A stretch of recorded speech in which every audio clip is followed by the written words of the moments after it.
아니 내가 너무 내 주인공처럼 오늘 지금 옆에 옆집이니까요. 네. 드시는 거고. 그러면 오늘 이렇게 기쁜 자리 1박까지 넘은 거 어떠신지 간증에서부터 차례로 인사 말씀 한 말씩 듣고 시작하도록 하겠습니다. 네, 안녕하세요. 혼자 사는 사람들 연주한 홍성원입니다. 반갑습니다. 오늘 개인적으로도 영화에게나 되게 뜻깊은 날인데요. 오전에 저희 영화가 관객수 1만을 돌파해서 정말 그래서 오면서도 유난히 집에 올 때마다 많이 설레고 재밌었지만 또 유난히 또 기분 좋게 왔던 것 같아요. 관객분들이 이렇게 많이 봐주셔서 정말 감사드리고 또 여기 이렇게 좋은 자리에 함께 해주신 이 관의 관객분들께도 감사드립니다. 좋은 이야기 많이 나눴으면 좋겠습니다. 감사합니다. 네, 안녕하세요. 혼자 사는 사람들에서 진아를 연기한 공승현입니다. 만나서 반갑습니다. 네, 안 그래도 좋은 날인데 날씨도 오늘 좋아가지고 네, 영화관 오는데 굉장히 설렜거든요. 이렇게 관객분들도 많으니까 네, 너무 행복하고 좋습니다. 오늘 이야기 많이 나누고 갑시다. 감사합니다. 안녕하세요. 성훈을 연기한 서현우라고 합니다. 반갑습니다.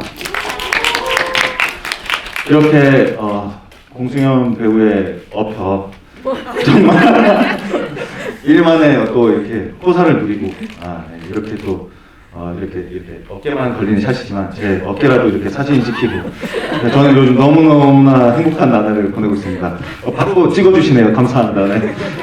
오늘 투샷 많이 찍었어요. 네, 정말 혼자 사는 사람들 덕분에 제가 요즘 호사를 많이 누리고 있네요. 여러분 이렇게 자리해 주셔서 너무 감사드리고요.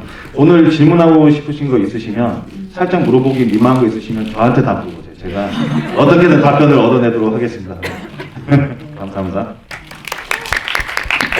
네, 영화 보면서도 느끼셨겠지만 이 옆집 남자 성훈이 어떻게 보면 진짜 그 주인공의 어떤 변화를 이끌어내는 게 되게 중요한 역할을 하면서 또 인간적으로 되게 매력적인 캐릭터 아닙니까? 그래서 여러분들 관련해서 궁금한 거 있으시면 많이 아시고 계시겠지만 여기 나오는 그 여기 QR코드 따라서 들어오시면 오픈 채팅방 들어오실 수 있으니까요.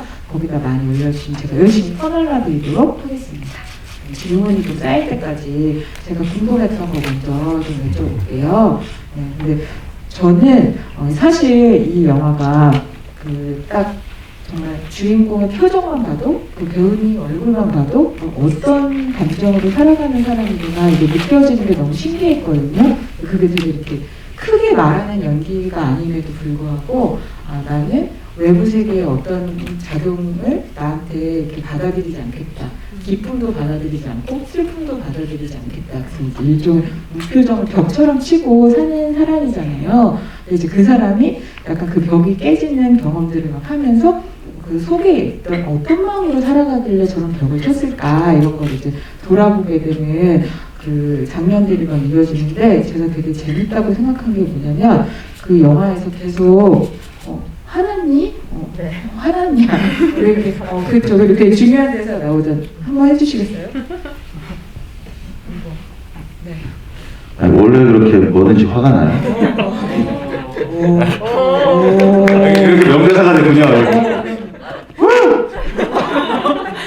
명대사랑 소리를 한번 질러야 된다.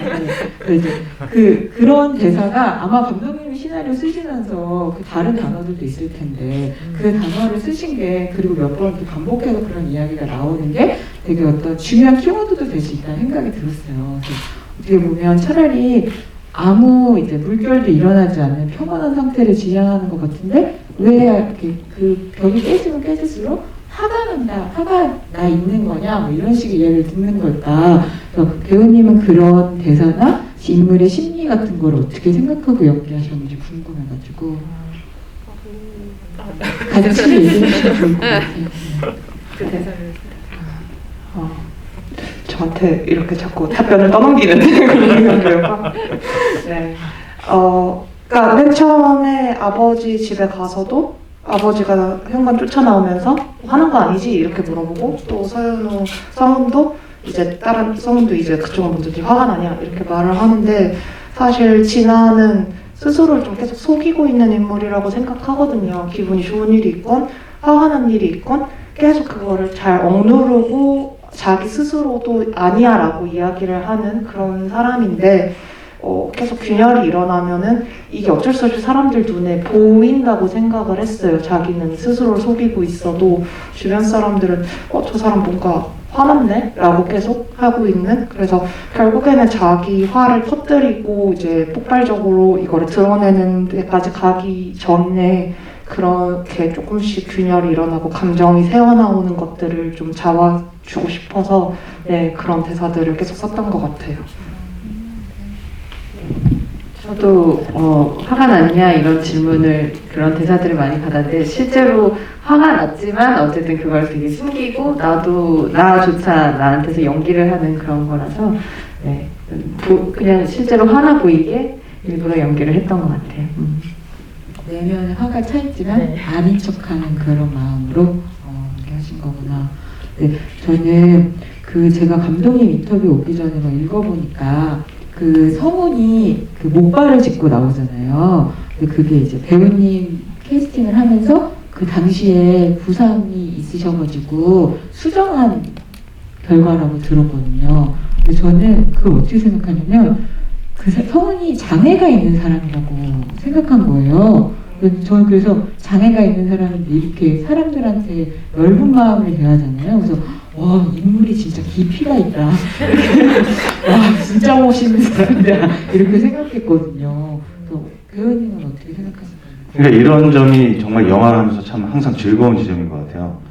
의도하지 않았지만 또 의도가 되기도 하고, 그 목발을 짚을 줄도 몰랐지만 저는 사실 이제 감독님께 전화를 드리면서 출연을 못하겠구나 라는 생각을 했었어요. 다치고 나서 이제 다른 작품을 출연하면서 이제 다쳤는데, 근데 또 감독님하고 이렇게 또 논의를 하면서 그 성훈을 목발을 짚는 남자로 만들어 보자, 자연스럽게 받아들이자.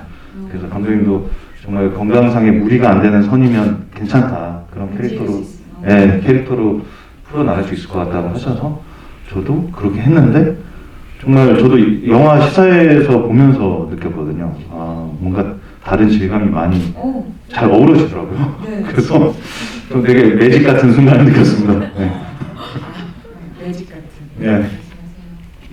네, 저도 사실 성훈 캐릭터에 대해서 계속 고민을 했던 게, 진아 입장에서는 낯선 남자가 자기 집 앞에 어슬렁거리고 있는 상황이잖아요. 그게 좀 위협적으로 보일 수도 있겠다라는 생각이 들었는데, 이 씬에서 성훈이 절대로 위협적으로 보이면 안 되는 씬인데 이걸 어떻게 하지? 이걸 연기만으로 어떻게 할 수 있나? 라는 고민을 계속 하고 있었던 차에 이제 서현우 선배님한테 캐스팅 제의를 드렸는데, 지금 목발을 짚고 있다 하셔서 목발 좋은데? 여차하면은 도망갈 수 있잖아요, 이 사람이. 그러니까 여자 입장에서 이 낯선 남자가 나한테 해를 가하려고 할 때 여차는 도망갈 수 있는 그런 느낌이 들고, 그리고 막상 찍으니까 이 백팩이랑 이 목발이 기대어 있는 이 모습이 약간 구부정하니 되게 귀엽고 친숙한 느낌이 들더라고요. 그래서 현장에서 모니터 보면서 목발 되게 좋다, 우연히 얻어 걸린 거지만 좋다, 어디 가서 일부러 의도한 거라고 하고 다녀야겠다 그런 생각했었어요. 것 같아요.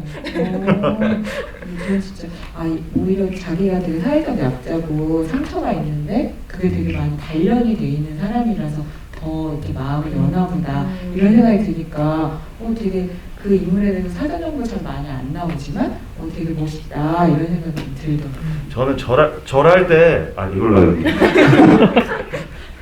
절을 할 때 깡충하면서 이렇게 절을 하는데, 그때가 다리 다친 그 나름의 컨셉이 빛을 발하는 순간이 아니었나. 저 혼자 그렇게 생각해봤습니다. 안 그래도 오빠가 절하는 모습이 저는 이제 그거를 되게 지켜봐야 되는데 너무 웃긴 거예요.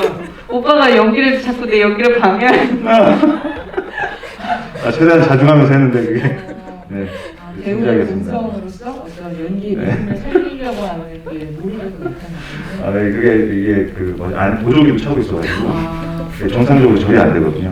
네, 근데 나름 깡충깡충 하면서 했는데 그때 약간 그 빛을 발한 것 같아요. 자신의 몸이 불편한데도 그렇게 하는. 네. 제 개인적인 생각인데. 네, 배우 스스로 자기 연기를 보고 빛을 발하는 장면이 있다고 얘기하는 건 아, 정말 네, 수습이 안 될 것 같아요. 오. 농담입니다, 여러분. 네. 아 근데 거기서 그 진짜 이 배우님에게 나오는 질문들이 막 쏟아지는데요. 여기 공지가 되어 있는 것처럼 그 세 분이 오시기 전에 여기다 사인하신 엽서를 오늘 제가 이렇게 불러드리는 질문 아이디 5분께 선착순으로 현장에서 드릴 테니까 호명이 되시면은 아이디가 손들어 주시면은 양옆에서 영화사 분들이 도와드리도록 하겠습니다. 근데 여기 보면 그 진아의 쌀국수 그릇이라는 아이디를 쓰시는 분께서 현우가 정말 잘 결혼해서 그 집에서 살고 있는지 궁금하다고 그러셨거든요. 근데 영화를 결혼했을까? 결혼의 꿈을 안고 그 집에 들어오신 거잖아요. 그렇죠. 근데 왜 그분이 그분이에요? 결혼을 꿈꾸는 사람이 그 이삿날 도와주러 온 예진 씨? 맞습니다. 아 그분이에요? 네, 샌드위치를 이렇게 우유는 없다고 뭐 이렇게. 네. 샌드위치로 사랑을 표현한 그분? 다른 애들에겐 챙겨주지 않지만. 그랬구나. 그랬죠. 근데 목발 짚고 사온 거구나. 다들 기억 못 하시는 거 아니에요, 작년. 아니. 그러니까 이사를 하고 있는데. 그렇지. 그렇죠. 거기 여자분. 네, 결혼해서 네. 잘 살고 있다고 생각하면서 그 미래를 꿈꾸면서 연기하신 겁니까? 그때 당시 미래를 꿈꾸긴 했는데 과연 결혼을 하고 거기에 정착했을지는 미지수죠. 네. 그렇게 생각하세요? 네, 그럼요. 인생은 모르는 건데. 한치 앞을 모르잖아요. 네. 열어두겠습니다. 열린 결과로. 그렇군요. 알겠습니다. 분위기 어떠하죠? 진아의 쌀국수 그릇 아이디 쓰신 여기 맨 앞줄에 계시네요. 뒤에서 드릴게요. 모셔가지고 그러면 그 두 분의 그 첫 만남 장면에 대해서 얘기해 주신 질문 주신 분이 계셔가지고요. 그 옆집 케니라는 분께서 이 두 인물이 처음 만날 때가 궁금한데 사실 저도 이게 좀 재밌었는데 대사가 이게 그 전에 이제 고독사로 죽은 옆집 남자하고는 말을 잘 안 섞잖아요. 근데 어쨌든 이 집에 무슨 일 있냐고 물어봤을 때 그 대사 자체가 되게 재밌잖아요. 그러니까 예를 들면 제가 죽었어요 이렇게 얘기하는 게 아니라 귀신이 나온다고 얘기하는 게 되게 재밌잖아요. 그래서 이런 대화를 이어간 게 그리고 이런 대사를 한 게 특이하다고. 그래서 어떤 마음으로 쓰셨냐 그리고 약간 그때가 어떻게 보면 좀 인물이 약간 긴장이 풀어져 있는 것 같은 느낌이 들기도 하거든요. 연기하실 때 어땠는지 궁금합니다. 제가 디렉팅 할 때 이제 공승현 배우님한테 했던 얘기가 생각이 나는 게 이 남자를 쫓아내버려야 된다는 생각이 좀 있을 거다. 겁을 줘서. 근데 또 상대방 성훈이 또 되게 무해한 모습으로 나타나니까 무섭거나 하진 않은데 이 옆집에 빈자리에 누가 들어온다는 것, 너무 뻔뻔스럽게 들어오는 것 같다는 생각이 이제 진아에게 있을 거고, 그래서 이 빈자리를 그냥 비어있는 상태로 유지하고 싶은 생각에 이 집에 귀신 나온다고 겁줘서 쫓아내려는 건데 성훈 입장에서는 너무 웃기는 소리거든요. 어쩌라고 싶기도 하고. 그래서 그 두 사람의 온도차에서 나오는 좀 웃음이라고 해야 되나? 좀 이렇게 누그러지는 기분이 이 영화를 계속 이제 좀 약간 긴장되거나 좀 이렇게 압박된 상태에서 계속 이어가다가 거기서는 한 번쯤 풀어질 수 있지 않을까라는 생각을 하면서 연출했던 기억이 납니다. 맞아요. 근데 좀 재밌었어요. 네, 아무래도 영화를 저도 보면서 가장 숨이 약간 갑자기 쉬어지는 약간 그런 장면이라고 생각해요. 그동안 너무 긴장된 장면들의 연속이었는데 찍을 때 무서워서 쫓아내려고 했지만 사실 저도 말하는 내내 저가 너무 약간 바보 같기도 하고 약간 그 상대방이 조금 리액션들이 조금 그렇다 보니까 저는 그날 이제 촬영을 하는데 사실 그 귀신 얘기에 웃는 반응이 좀 힘들었어요. 쉽지 않았어요. 왜요? 사실은 그 우리 공승현 배우랑 이제 마주보고 연기를 하면은 그 사연을 더 들어보고 싶게 눈빛이 있거든요. 그래서 귀신이 있어요. 그래서 이게 웃음보다는 아 그래요? 이렇게 들어야 될 것 같은 그게 어떤 눈빛이 깊어서 네. 그래서 감독님하고 상의를 하다가 일단 대본대로 웃는 걸로 한번 해보자. 네. 그래서 웃음을 저는 이제 영화 보면서 저한테 없던 웃음소리 같았거든요. 평소 저한테 없었던 웃음소리가 나더라고요. 그때 보여주신 거. 네네네. 그래서 정말 쉽지 않았던 신이었어요. 그 복도에서 그렇게 만나서 그 공기를 만드는 게 쉽지 않았던 것 같아요. 정말 죄송한데 그 평소에 어떻게 웃으세요? 평소에는 훨씬 더 하이해요. 하이 안 네. 웃으세요? 네. 더 피치가 올라가서 그래서 네? 뭐 이런 웃음인데 특히 이제 가족들은 어디 가서 웃지 말라고 조심해야 된다고 오늘 결국 웃고 말았는데 또 그것도 되게 연기가 빛을 발하는 순간이네요. 그렇다고 할 수 있을 것 같습니다. 네. 감독님 저 통제 좀 해주세요. 그리고 여기도 재밌는 질문이라서 맞다. 지금 방금 아이디 옆집캠이 어디 계세요? 여기 맨 앞줄 앞줄에서 다 많이 받아가십니다. 옆에서 드릴게요. 정말하죠. 그리고 이거는 진짜 배우님 오셨으니까 들으시는 질문인 것 같아요. 801호 준이라는 아이디 쓰시는 분께서 성냥으로 담배 피우는 게 정말 그 맛이 다르냐고, 연기가 다르냐고. 직접 피워보신 분이 여기서 배우님밖에 없으니까 성냥. 그쵸. 영화상에서는 네. 이게 저도 사실 이제 흡연을 하다가 한 5년 됐거든요. 금연을 한지. 그 되게 성공적인 사례입니다. 네, 성공적인 사례인데요. 네, 굉장히 성공적인 사례인데 이제 그때 촬영을 할 때 어쩔 수 없이 저는 이제 딱 약속을 했어요. 그 연기를 하는 순간에만 담배를 피자. 정말 배우로서의 연기를 해야 되는 그게 필요한 씬이라면 설정이라면. 근데 그때 오랜만에 담배를 피웠는데 이게 라이터 지포 라이터 아세요, 여러분? 지포 라이터는 그 기름 향이 싹 올라와요. 그리고 그냥 일반 이렇게 스파크를 내는 그 기름 라이터, 일반 라이터는 제일 무난하고, 근데 성냥으로 이렇게 탁 켜니까 성냥 그 유황 냄새가 싹 배이면서 그게 어떤 연기의 모양보다는 사실 뭐지 향이 다른 것 같아요. 굉장히 무슨 담배 공사에서 나와가지고 그렇게 디테일하게 얘기를 하다니 정말 흡연은 건강에 해롭습니다, 여러분. 네네. 이게 공승현 배우님의 그 주인공도 계속 담배를 태우는 장면이 나오니까요. 혼자 사는 사람이라는 아이디를 하신 분이 자꾸 장초를 벌이는데, 그러니까 이게 주인공이 담배를 피우는 행위가 어떻게 보면은 예를 들어서 이제 누굴 외면하기 위해서 혼자 있는 시간을 합당하게 마련하는 게 뭐 이런 건지 아니면 그 담배 피다가 누가 오면 또 그냥 자리 피하려고 그러는 건지 궁금하다고. 장초를 버린 거는 제 잘못입니다. 제가 디테일하게 거기까지는 제가 비흡연자였어가지고 그 장면을 찍을 때 제가 디테일하게 거기까지 신경을 못 쓴 것 같아요.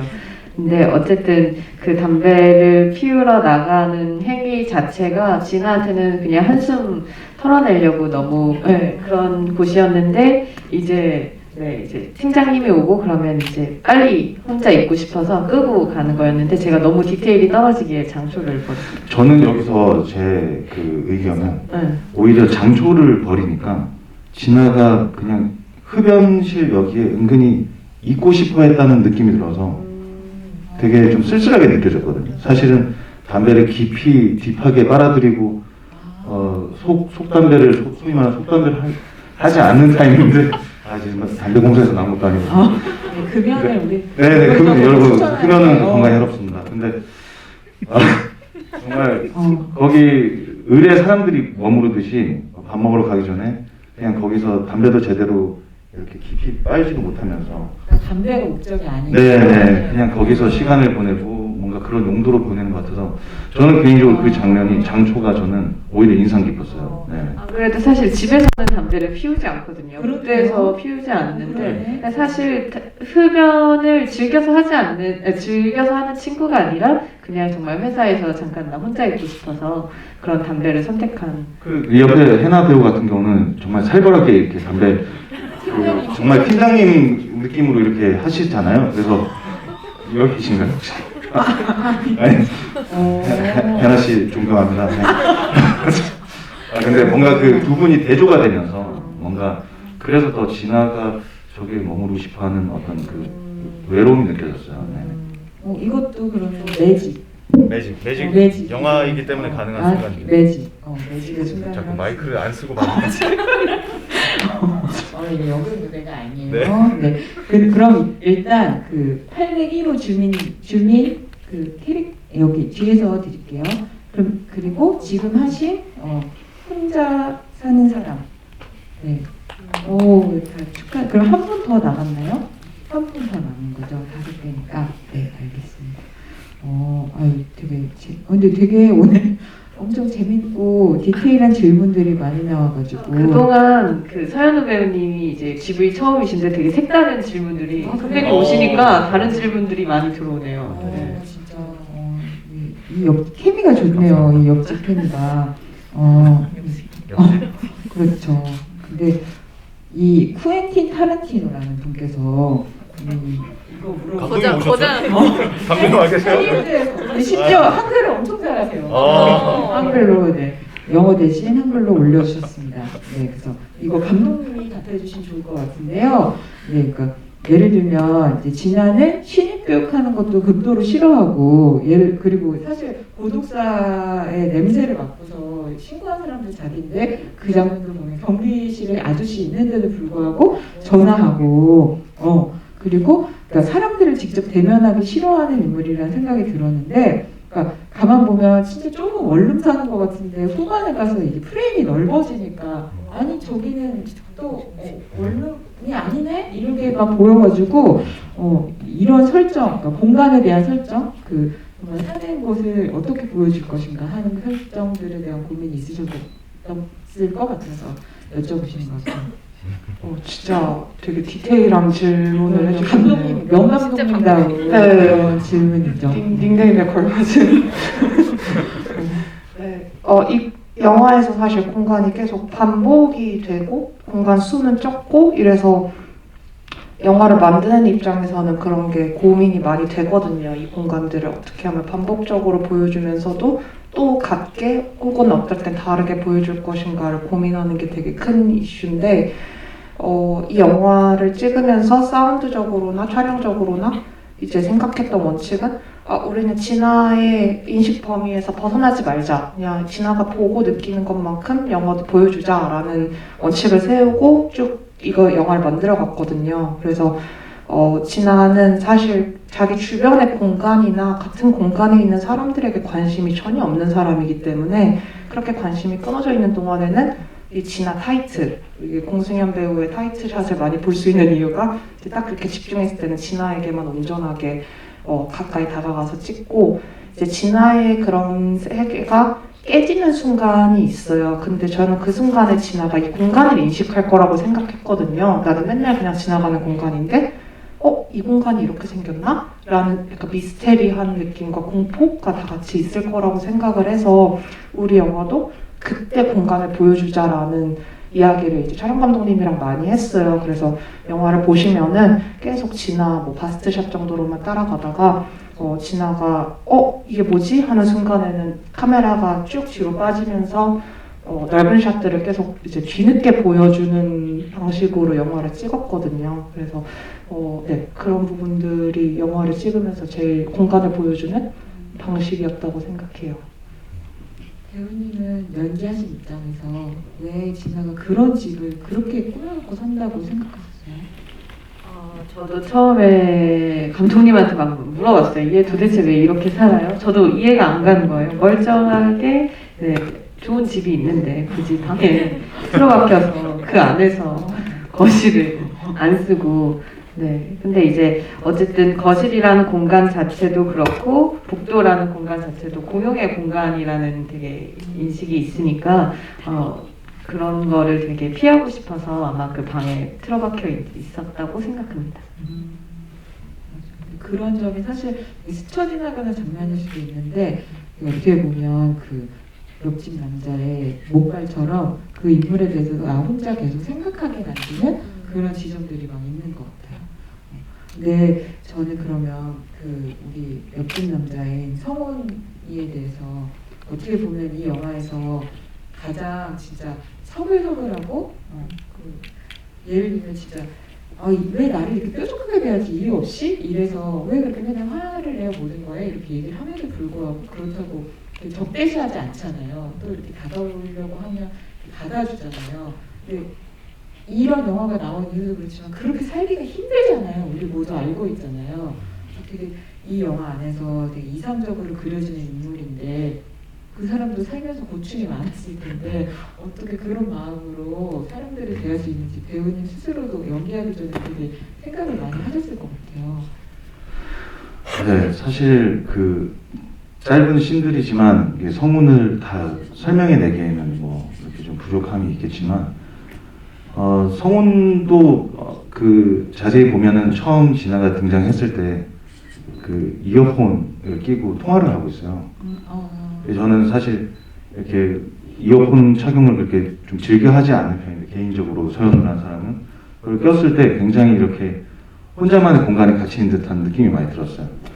성운도 사실은 진아와 별다른 어떤 삶의 방식을 살고 있지는 않다라고 생각을 해요. 왜냐면 요즘 뭐 모든 분들이 그 자연스럽게 핸드폰이나 뭐 이렇게 스마트폰에 이제 의존을 하고 사실 이 휴대폰이라는 게 제가 뭔가 차단을 하고 있는 것 같지만 사실 저는 요만한 기계를 통해서 몇십만 명, 몇백만 명과 소통을 하는 거잖아요. 그러니까 소통의 방식이 좀 달라지고 있구나. 근데 성우는 어떤 이 내향적인 어떤 소통뿐만 아니라 외향적인 부분에서도 원래 타고난 기질보다는 저는 그가 직면한 어떤 사건? 네, 그 집에 어떤 그런 일이 있었고 그걸 풀어야겠다 생각했을 때 사실은 자기 혼자서 이것들을 어떻게 해낸다기보다 주변 사람들을 어떻게 보면 동원하고 부탁을 하고 같이 이렇게 풀어나가는 방식을 택한 사람인 것 같아요. 네, 막 이거를 어떤 성운의 성격을 타고난 어떤 기질로 갖고 가기에는 조금 무리가 있지 않나 하는 생각이 들었어요. 그렇게 그냥 저도 인물을 갖고 연기를 하기에는.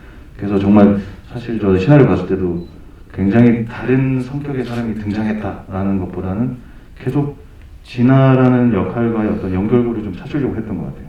크게 다르지 않은데 그냥 삶의 어떤 순간에 다른 선택을 하는 사람. 완전히 반대되는 인물이 아니고. 네네. 그래서 뭐 좀 길게는 아까 제가 뭐 결혼하고 잘 살았을까 했지만 또 성운도 나름 또 뭐 고민을 하고 살지 않았을까. 인생 굴곡이 있을 수 있어요. 네네, 그럼요. 네. 다리를 다친 느낌도 보니까 그렇게 똘똘하지만은 않은 것 같아요. 네, 어디서 좀 다리 부상이 또 인생의 굴곡까지 상승하고 그렇죠. 이런 거죠. 네. 참 깊이 이제 깊은 어떤 함축과 상징이 들어있는 영화. 허투루 연기하지 않았습니다. 다들 이렇게 소통하고.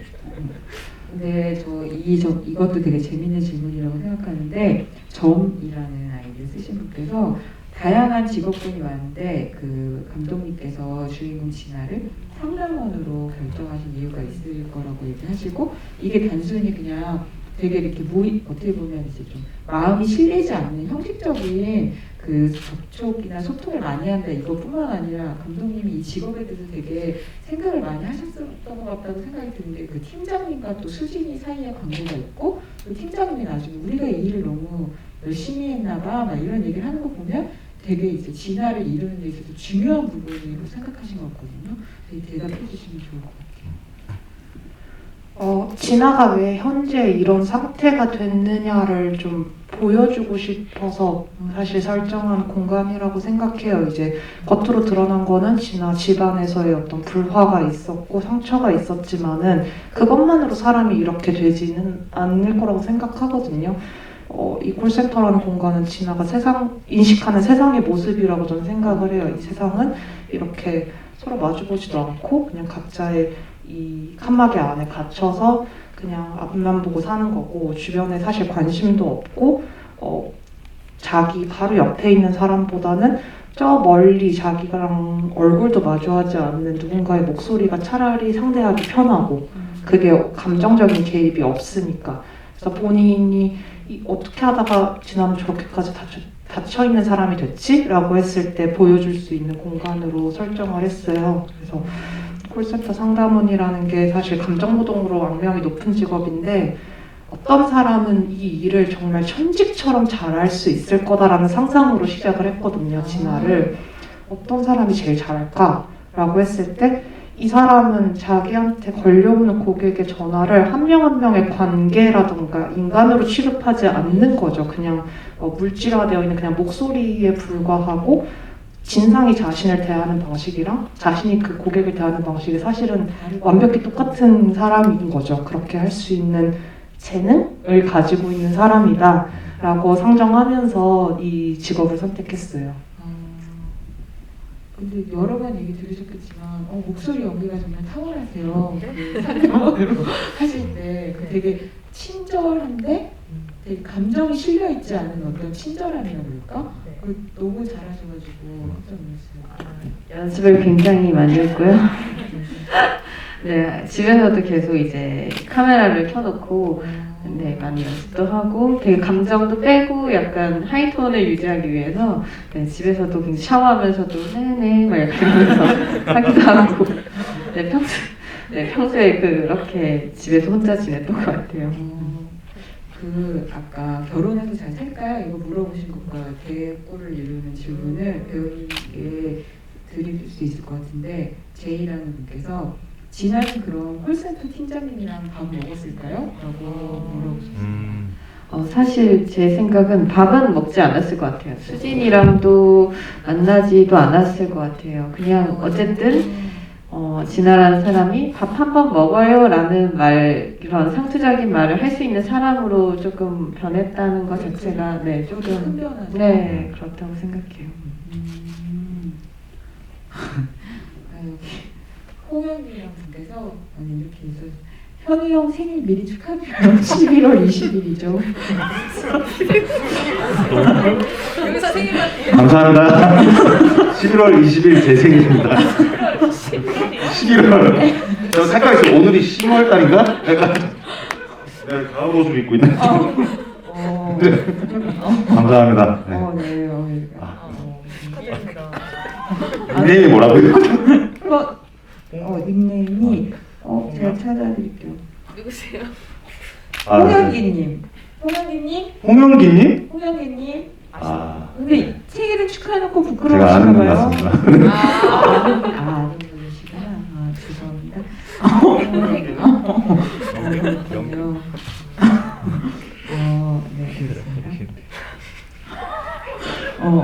네.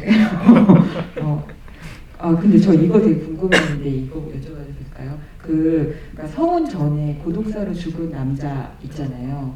근데 사실 그 남자에 대한 진아가 그 남자를 관찰하고 뭐 언제 죽은 것 같다 뭐 이런 걸 느끼게 되는 거를 감독님이 시나리오 쓰실 때 보다 사실적인 어떤 그 타임라인 안에서 쓰실 수 있었다고 생각하거든요. 근데 진아가 느끼기 귀신을 봤나? 이런 느낌으로 약간 판타지를 살짝 넣으신 거잖아요. 막 지진 같은 게 느껴지는 씬도 있고 그래서 그거를 그렇게 약간 그런 느낌으로 쓰신 이유가 궁금해요.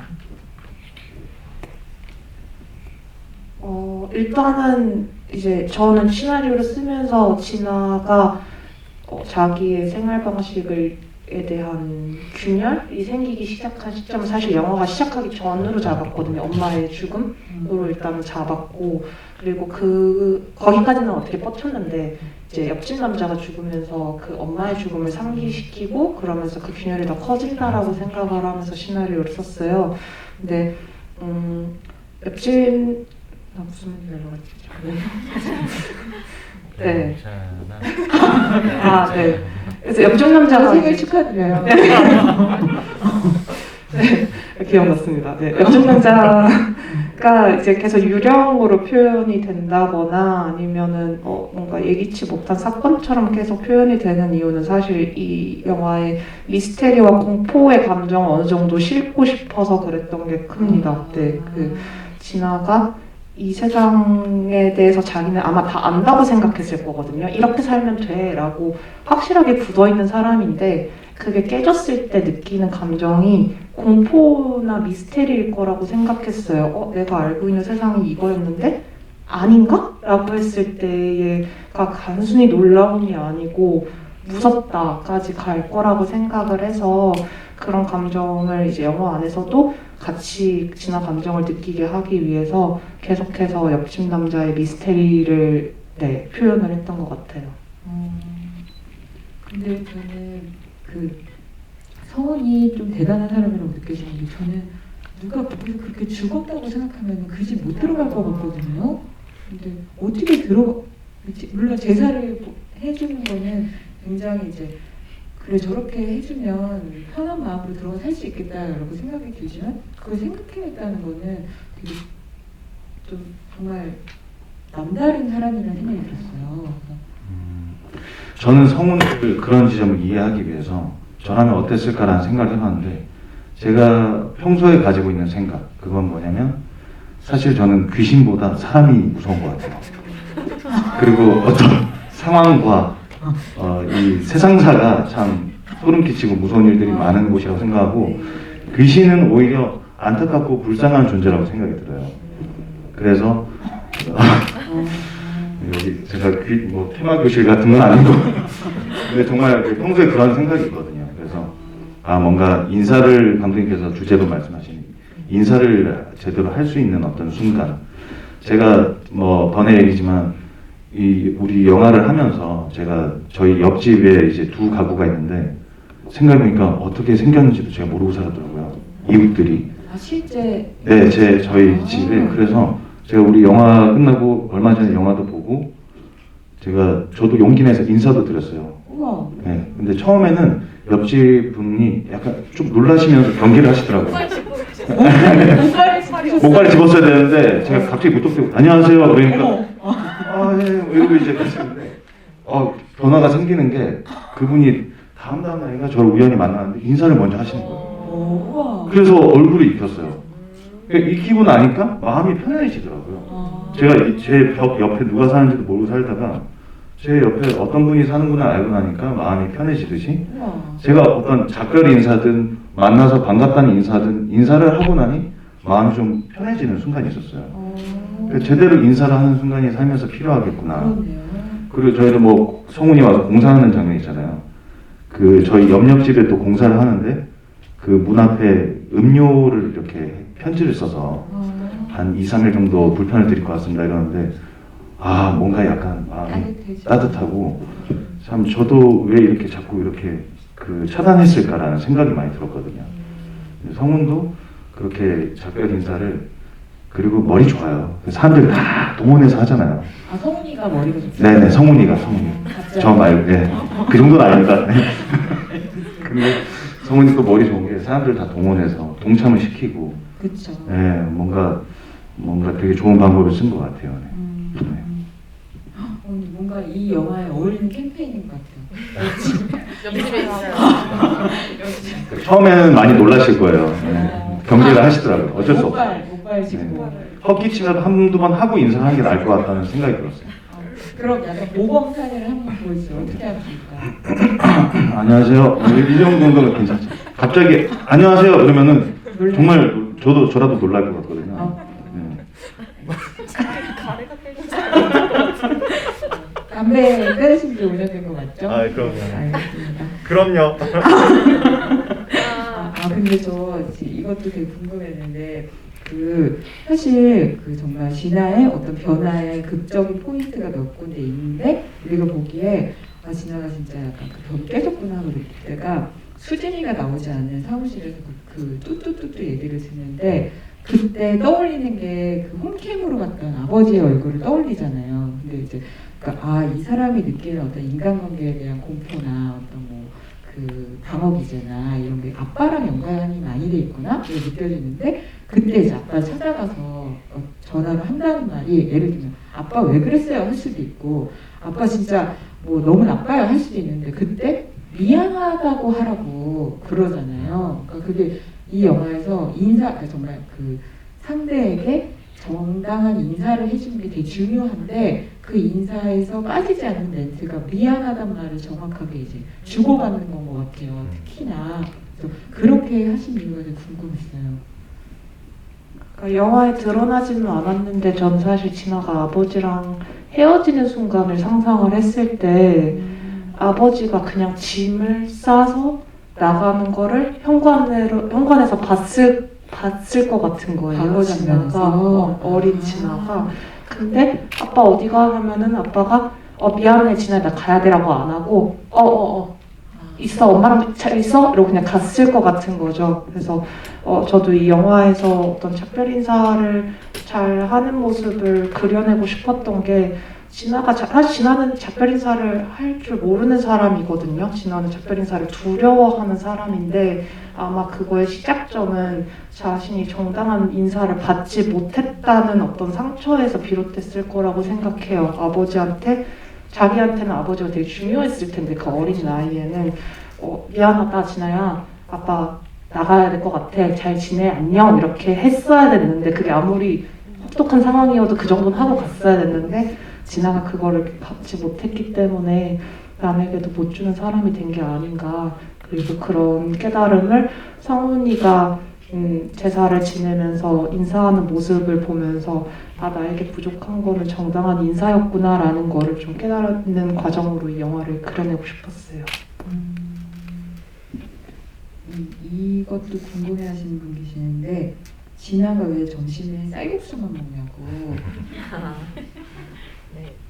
진아는 어쨌든 쌀국수 느낌 자체가 1인이 이용하는 그런 쌀국수 집이에요. 그래서 어쨌든 다른 사람과 누구와도 마주치고 싶어 하지 않기 때문에 매일 쌀국수 집을 골랐습니다. 삼촌이나 또 하시는 곳이죠. 네, 그리고 진짜 삼촌이 나은이가 먹는 결국은 그렇죠. 사실 맛은 잘 못 그러니까 진아 입장에서는 맛은 크게 신경 쓰지 않는 그런 친구인데 저는 촬영할 때 맛있게 먹긴 했어요. 그런 맛이 있으니까 먹죠. 저는 진아가 진아가 쌀국수 먹으면서 먹방을 보는 게 되게 인상적이었어요. 정말 공감이 많이 됐어요. 저도 많이 그러거든요. 이렇게 먹으면서 남이 먹는 걸 보면서 먹고 싶더라고요. 네, 사담이었습니다. 네. 쌀국수는 미분당이지라는 분이 배우님께 소연우 배우님은 쌀국수 먹방 안 부러우셨나요? 이렇게 물어보셨는데요. 당연히 부러웠고요. 제가 쌀국수를 엄청 좋아해요. 네, 정말 매니아들에 속하는데 정말 이렇게 좀 먹는 방식은 달랐겠죠. 제가 찍었으면 마구마구 먹었을 겁니다. 네. 먹방을 틀어놓고? 네, 먹방을 틀어놓고. 네, 알겠습니다. 왜 쌀국수 먹을 때 삼겹살 먹방 이런 거 틀어놓고 보면 뭔가 이제 같이 먹는 느낌. 여기까지 하겠습니다. 지나가면서 점심 쌀국수만 먹냐고 물어보신 분은 유며들자님. 네. 유며들자입니다. 네. 그랬더니 또 밑에 막 쌀국수 관련된 디테일한 질문들이 올라오는데 그리고 이거 저 너무 궁금한데 혼영사님께서 진아는 어머니 돌아가시고 아버지와 엮이고는 싶지는 않은데 은근히 계속 들어가서 아빠 뭐 하는지 보잖아요. 그것도 너무 궁금하다고 그러시는데 다들 이제 궁금하시겠지만 이거랑 더해서 아버님이 홈캠을 이렇게 바라보는 장면이 있잖아요. 그러니까 아버님은 도대체 홈캠의 존재를 알고 있다고 생각하고 하신 건지 아닌 건지. 저도 이걸 시나리오를 쓰면서도 좀 설명이 스스로도 잘 안 됐던 부분이기도 해요. 저는 이 홈캠을 보기 싫은데 계속 보게 되는 그런 그게 거니까. 제 안에서는 감정적으로는 이해가 되는데 누가 이제 홈캠 왜 보는 거야 이러면은 말로는 설명이 잘 안 되는 거예요. 근데 제가 금요일에 대구에 이제 GV가 있어서 갔다 왔는데 거기에 그 정신건강의학과 전문의 선생님이 해주시는 시네마 테라피라는 곳에 그 GV를 했어요. 프로그램 자체가 약간 테라피 이런 거에 초점을 맞췄는데 그분이 설명해 주셔서 알았어요. 이게 진화는 억제하려는 경향이 정말 강한데 무엇이든지 근데 이 억제가 어느 순간에 강박처럼 다 뒤집고 나오는 거라고 하더라고요. 그래서 저보고 감독님 어떻게 이런 심정을 잘 아세요? 이건 설명이 안 되는 건데 하셔서 제가 저도 환자였나 봐요. 그리고 저도 마음이 많이 아파서 그랬나 봐요. 이러면서 결론이 났었거든요. 치유. 네, 그래서 저도 이번에 그 대구 가서 그 GV 하면서 진아가 이런 마음이구나라는 거를 저는 다 안다고 생각했는데 좀 새롭게 발견하는 지점이었고 이게 워낙 억제와 강박과 그리고 그 강박이 강할수록 또 솟구치는 힘과 이런 것들에 대한 이야기를 많이 해주셨거든요. 그래서 그런 게 있었고 아버지가 이제 홈캠을 인식한다라는 그 포인트는 사실 아버지 입장에서 저는 한 번도 그 생각을 해본 적이 없고 왜냐면은 홈캠 속을 바라보는 진아가 언제나 저는 더 중요했거든요. 근데 진아가 사실은 보기 싫은데 보고 있는 건데 이걸 아버지한테 자기가 보고 있다는 거를 들키고 싶지는 않은 관음하는데도 그걸 알리고 싶지 않은 사람이라고 생각해요. 왜냐면 그거를 아버지는 자신에 대한 사랑, 관심으로 오해할 테니까. 근데 진아는 사실 그런 거 없거든요. 없고 어떤 강박 때문에 계속 보는 건데 그래서 아버지가 이 홈캠이랑 눈이 마주칠 때 아버지 입장에서 아버지가 이 홈캠의 존재를 알았다 몰랐다에 초점을 맞추기보다는 아버지랑 눈이 마주쳐서 자기가 관음하고 있는 걸 들킨 것 같은 진아의 감정에 조금 더 초점을 맞췄던 것 같아요. 배우님은 그 장면 연기하실 때 어떤 기분이셨어요? 정말 들킨 것처럼 연기를 해달라고 하셔서 그때 안 그래도 또 미리 영상을 먼저 찍어놔가지고 실제? 약간 정말 저도 깜짝 놀라면서 자연스럽게 나왔던 장면이었습니다. 근데 이게 또 영화가 가진 어떤 깊이로 해석할 수 있는 게 그 순간 또 거꾸로 영화를 보는 관객 입장에서는 진아 마음도 생각을 하면서 거꾸로 근데 그러면 옥지는 어떤 마음으로 계속 전화를 하는 거지? 약간 이거를 또 보고 있다는 걸 알면서 또 전화를 해서 그 얘기는 또 안 하고 막 이런 거 보면 아버지는 또 어떤 마음인 거지? 이런 생각을 하게 되더라고요.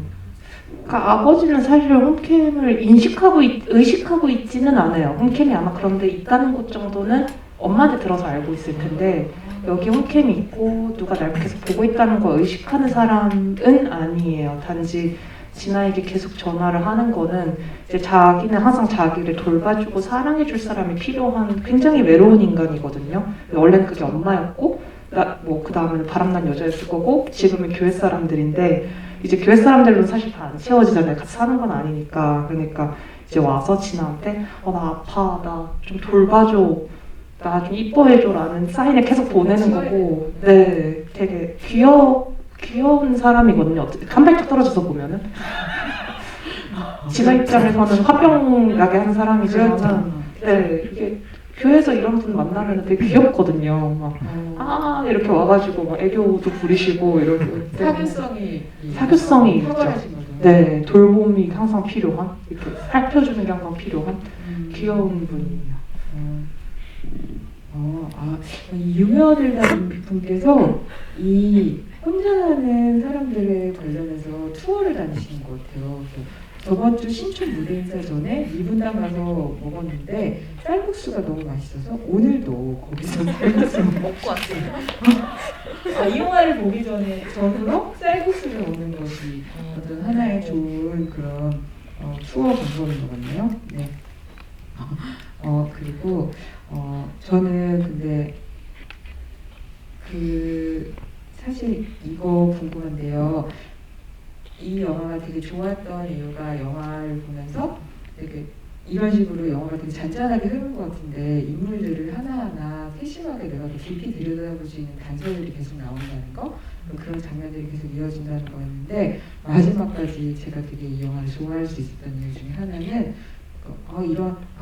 벽을 치고 살 수는 없겠구나라는 걸 깨달은 진아가 그렇다고 해서 갑자기 막 무슨 위화감을 일을 한다거나 그 아파트가 갑자기 통장이 돼가지고 막 주민화합을 이끌어낸다거나 막 이렇게 막 그럴 수 없잖아요. 근데 이제 딱 아버지한테 전화를 해서 그 얘기한 그 선이 너무 좋았던 것 같아요. 그래서 그게 감독님이 되게 진짜 깊이 생각하고 단순히 그 도식에 의해서 얘가 변화를 해야 되니까 이런 결말을 써야겠다 해서만 끝나는 게 아니라 근데 이게 과연 진아한테는 어떤 게 가장 걸맞고 다 같이 봤을 때 공감할 수 있을까를 생각을 많이 하고 쓰셨구나 생각 들었거든요.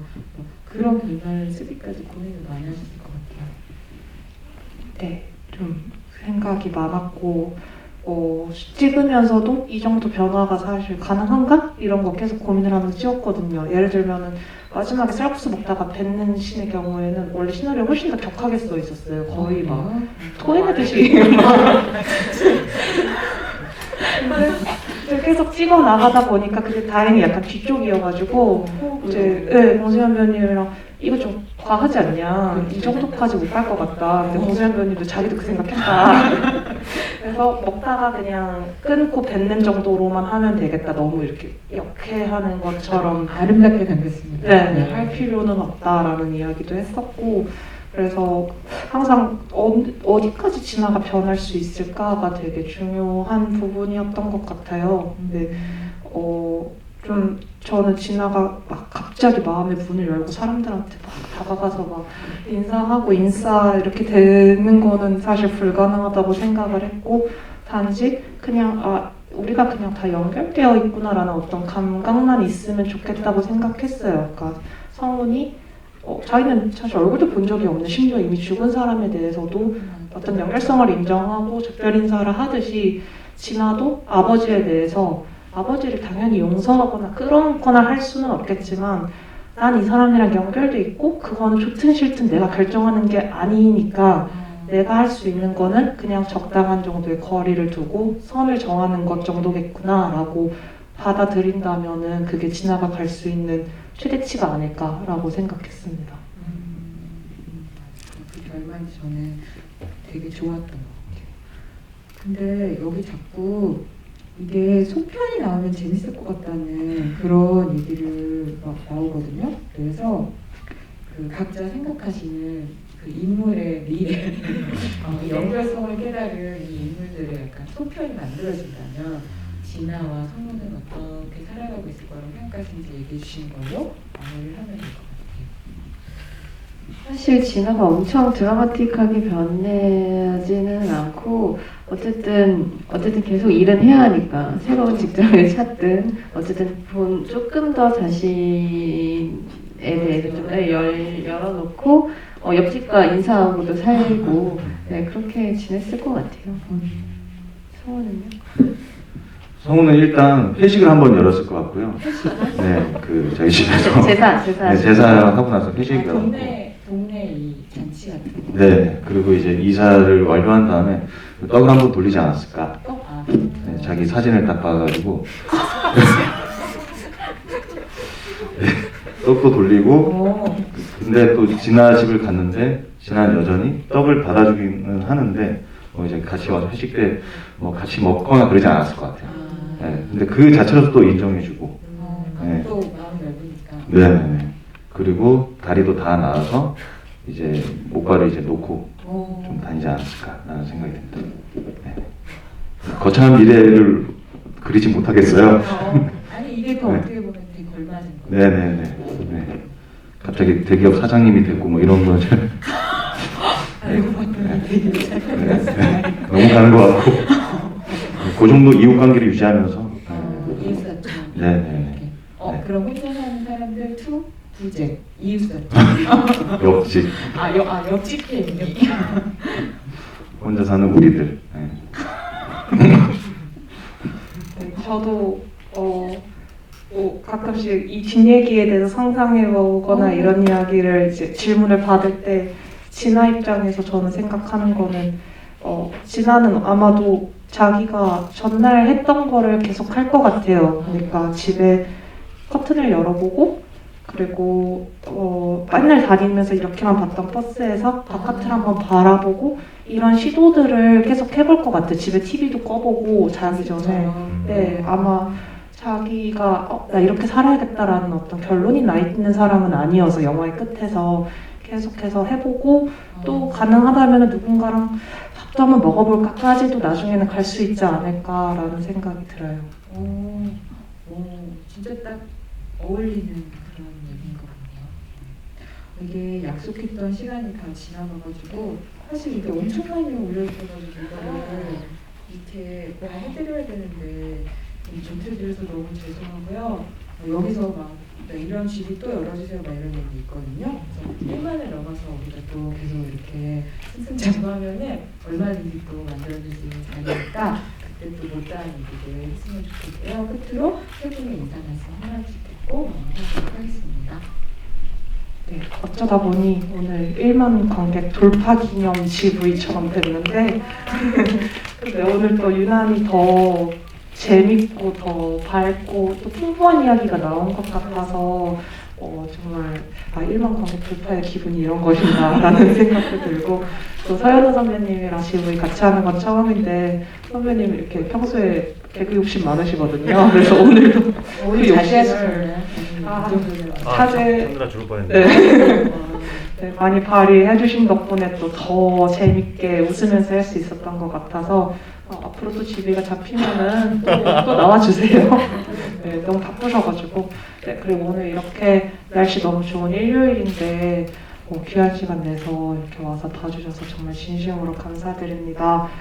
앞으로도 계속 열심히 영화 하면서 또 다음 영화로 관객분들 만나뵐 때까지 열심히 살겠습니다. 감사합니다. 네, 오늘 관객분들 귀한 시간 내주셔서 감사하고요. 또 오늘 또 길게 또 질문들을 또 많이 해주셔가지고 너무나 감사드리고 다들 관객분들 덕분에 저희가 1만이 될 수 있었고 저희 요즘 아주 행복하게 지내고 있는 것 같아요. 감사합니다. 집에 조심히 돌아가시고 건강하세요. 네, 1만의 1등 공신들이 여기 앉아 계십니다. 네, 여러분께 박수 한번 드리고 싶어요. 우리 다 같이 박수 한번. 정말 무대 인사도 다니고 이렇게 GV도 하면서 이렇게 같이 만나서 뭔가 얘기를 나누고 할 수 있는 자리가 진짜 소중하다는 생각을 많이 하게 돼요. 정말 이 코로나 시국에 그래도 어떻게든 잘 이겨내서 살아가는 모습이 참 감개무량합니다. 여러분 항상 영화관 다니시고 손소독 잘 하시고요. QR코드 꼭 찍어주시고 정말 언제 어디서든 항상 건강하게 또 자주자주 뵀으면 좋겠습니다. 항상 행복하세요. 감사합니다. 다 같이 인사하면서 일어날까요? 하나, 둘, 셋. 감사합니다.